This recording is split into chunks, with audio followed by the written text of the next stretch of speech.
गेल्या आठवड्यामध्ये मेहकर तालुक्यात प्रामुख्याने डोणगाव जिल्हा परिषद सर्कलमधील गावामध्ये अतिवृष्टी झाली. या अतिवृष्टीमुळे शेतकऱ्यांचं अतोनात नुकसान झालेलं आहे. त्याचबरोबर बऱ्याचशा गावामध्ये पाणी शिरून शेतकऱ्यांच्या आणि नागरिकांच्या मालमत्तेचं नुकसान झालेलं आहे. या नुकसानीचे तात्काळ पंचनामे व्हावेत यासाठी केंद्रीय आरोग्यमंत्री, त्याचबरोबर विद्यमान आमदार, माजी आमदार आणि इतर नेत्यांनी पंचनामे करून शेतकऱ्यांना व नुकसान झालेल्या सर्व नागरिकांना शासनातर्फे, प्रशासनातर्फे तात्काळ नुकसान भरपाई मिळावी यासाठी प्रयत्न सुरू केले आहेत. त्या अनुषंगाने प्रशासनाने पंचनामे करण्याचा त्या ठिकाणी आदेश दिला आणि कर्मचारी वर्ग, अधिकारी वर्ग पंचनामे करण्यासाठी कामाला लागले आहेत. यामध्ये कुठलीही शंका नाही. शेतकरी आणि नागरिकांना नुकसान भरपाई शासनामार्फत दिली जाईल आणि या सर्व नागरिकांना दिलासा देण्याचं काम शासनामार्फत केलं जाईल. परंतु या अनुषंगाने डोणगाव नगर पंचायतीचा मुद्दा हा ऐरणीवर आला आहे. डोणगाव ही बुलढाणा जिल्ह्यातील सर्वात मोठी ग्रामपंचायत, 17 सदस्य संख्या असलेली ही ग्रामपंचायत जवळपास 2011च्या जनगणनेनुसार 17 ते 18 हजार लोकसंख्येची आहे. परंतु 2011 नंतर आजपर्यंत ही लोकसंख्या 25,000पर्यंत गेलेली आहे. ही वस्तुस्थिती आहे. नगरपालिका अधिनियम 1965 नुसार ही ग्रामपंचायत नगरपंचायत होण्यासाठी पात्र आहे. त्यासाठी डोणगाव ग्रामपंचायतीने एका वर्षापूर्वी ग्रामपंचायत ही नगरपंचायतमध्ये रूपांतरित व्हावी असा रीतसर प्रस्ताव, असा ग्रामपंचायतचा ठराव माननीय जिल्हाधिकारी बुलढाणा यांच्यामार्फत शासनास त्या ठिकाणी सादर केला आहे. या प्रस्तावास नगरविकास मंत्रालयाची मान्यता झालेली आहे. कारण नगरविकास खात्याचे प्रधान सचिव श्री एकनाथराव डवळे साहेब यांच्यासोबत मी स्वतः बुलढाण्याला चर्चा केली असता त्यांनी नगरविकास मंत्रालयातून हा प्रस्ताव वित्त विभागाकडे मान्यतेसाठी गेलेला आहे. परंतु या सगळ्या गोष्टी सांगत असताना एकनाथराव डवळे साहेबांनी डोणगाव येथील स्थानिक नेते आपल्या पदाचा, सत्तेचा दुरुपयोग करून डोणगाव ग्रामपंचायत नगरपंचायतमध्ये रूपांतरित होऊ नये यासाठी कशा पद्धतीने त्या ठिकाणी आपली राजकीय ताकद वापरत आहेत याची माहिती मला दिली. डोणगाव नगरीतील नागरिकांना अंधारात ठेवून आणि नागरिकांच्या हिताचं गाजर दाखवून ही नेते मंडळी नागरिकांना टॅक्सेशन वाढेल किंवा नगरपंचायतीचे नियम हे नागरिकांना कसे उपयुक्त नाहीत या गोष्टीबद्दल खोटी माहिती देऊन डोणगाव येथील मतदारांचा आणि नागरिकांची त्या ठिकाणी फसवणूक करत आहेत. कारण ग्रामपंचायत आणि नगरपंचायत यामधील फरक जो आहे हा जनतेला सार्वजनिकरित्या न सांगता फक्त नगरपंचायत झाल्यामुळे नागरिकांचं नुकसान होईल असं प्रतीत करून, असं खोटं नॅरेटिव्ह सेट करून या नगरपंचायत प्रस्तावाला त्या ठिकाणी विरोध करीत आहेत. खरी गोष्ट अशी आहे की डोणगाव हे जिल्हा परिषद सर्कलमधील सर्वात मोठं गाव आणि या नेते मंडळींना असा एक भ्रम झालेला आहे की आपलं डोणगाव गाव मोठं असल्यामुळे जिल्हा परिषद सर्कलमध्ये असलेल्या इतर आणि लोकसंख्येनं छोट्या गावामधील कुठलाही उमेदवार हा जिल्हा परिषदेला उभाच राहणार नाही. त्यामुळे निर्विवाद डोणगाव नगरीतील जे काही तथाकथित नेते आहेत यांना जिल्हा परिषद सदस्याचा लाभ आणि संधी त्या ठिकाणी मिळणार आहे असं गृहीत धरून आणि डोणगावच्या जनतेला सुद्धा गृहीत धरून हे लोक ग्रामपंचायतला नगरपंचायतीमध्ये रूपांतरित होऊ देत नाहीत. ही फॅक्ट आहे. वास्तविक पाहता डोणगाव येथील नागरिकांना नगरपंचायत आवश्यक आहे.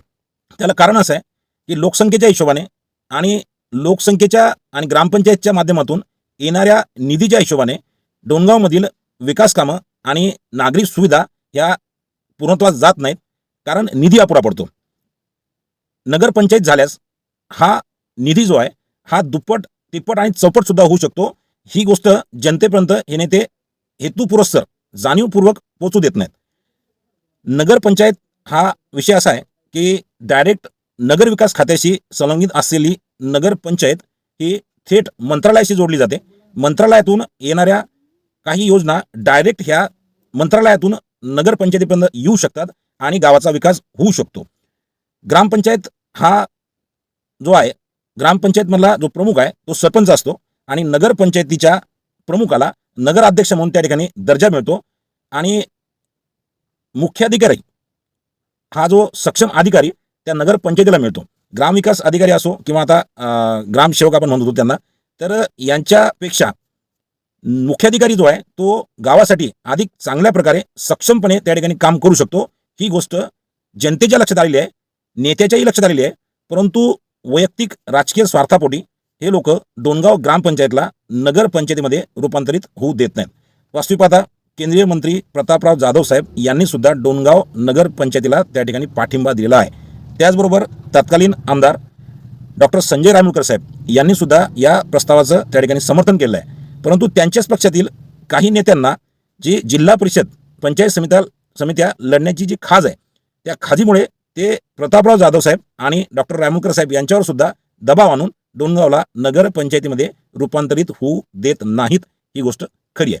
त्याचबरोबर विद्यमान आमदार सिद्धार्थ खराब साहेब यांच्या माध्यमातून सुद्धा काही नेत्यांना जिल्हा परिषदेचे डोहाळे त्या ठिकाणी लागलेत आणि ते गुडघ्याला बासिंग बांधून जिल्हा परिषदेचे भावी सदस्य अशा आविर्भावात राहून त्यांचा प्रशासकीय अनुभव आणि त्यांच्या आमदारकीचा जो काही त्यांचा जो ऑरा आहे, या सगळ्याचा वापर करून नगर परिषद डोणगाव ग्रामपंचायतीला नगरपंचायतीमध्ये रूपांतरित होऊ देत नाहीत. ही सध्या मंत्रालयातली परिस्थिती आहे. परंतु राष्ट्रवादी काँग्रेस पार्टी अजित पवार गट च्या माध्यमातून आम्ही डोणगाव ग्रामपंचायत ही तात्काळ नगरपंचायतीमध्ये रूपांतरित व्हावी यासाठी मंत्रालयामध्ये जाऊन संबंधित सचिव आणि वित्त विभागाचे प्रमुख, राज्याचे उपमुख्यमंत्री आणि वित्तमंत्री नामदार अजितदादा पवार साहेब यांच्याकडनं नगरपंचायतीचा प्रस्ताव हा या येत्या 15 दिवसामध्ये मंजूर करून घेण्याचा पुरेपूर प्रयत्न आणि त्याचा पाठपुरावा करणार आहोत. विषय इथपर्यंत थांबत नाही. डोणगाव नगरपंचायतीमध्ये ग्रामपंचायतच्या माध्यमातून ज्या काही योजना आहेत ह्या 100% अर्धवट झालेल्या आहेत. अर्धवट पाणी पुरवठ्याचे सगळे प्रश्न अर्धवट पडलेले आहेत. अंतर्गत रस्त्याचाही प्रश्न अर्धवट आहे. अतिक्रमणाचा हा एक मोठा विषय हा डोणगाव ग्रामपंचायतला मार्गी लावता आला नाही. जवळपास 40% डोणगावमध्ये भूभाग जो आहे तो अतिक्रमित आहे आणि ग्रामपंचायत सरपंच किंवा पंचायत समिती या प्रश्नाला कुठल्याही प्रकारचा न्याय देऊ शकत नाही आणि कुठल्याही प्रकारचा निर्णय त्या ठिकाणी ते करू शकत नाहीत. यामुळे डोणगाव येथील सगळी जनता, सगळे नागरिक हैराण आहेत. या ठिकाणी मी आवर्जून ही गोष्ट सांगू इच्छितो आणि डोणगाव येथील सगळ्या नागरिकांना, सगळ्या सुज्ञ लोकांना मी आवाहन करतो की डोणगाव नगर पंचायत होण्यासाठी आम्ही जो लढा देत आहोत, राष्ट्रवादी काँग्रेस पार्टी अजित पवार गटाच्या माध्यमातून जो प्रयत्न करत आहोत, या प्रयत्नाला तुमचं सर्वांचं योगदान, तुमचा सगळ्यांचा त्या ठिकाणी सपोर्ट हा आवश्यक आहे. आणि आपल्या नगराच्या भल्यासाठी, आपल्या नगराच्या विकासासाठी आपण सर्वजण आम्हाला या गोष्टी सहकार्य कराल अशी मी अपेक्षा करतो. आणि या सर्व प्रक्रियेमध्ये शासकीय अधिकारी, त्यानंतर इतर काही जे काही समजा यंत्रणा आहेत, यांना सुद्धा मी विनंती करतो की आमच्या डोणगावच्या विकासासाठी, डोणगाव नगरीच्या भल्यासाठी डोणगाव ग्रामपंचायत ही नगरपंचायतीमध्ये रूपांतरित करून जनतेस न्याय द्यावा, ही आग्रहाची त्यांना विनंती करतोय. धन्यवाद.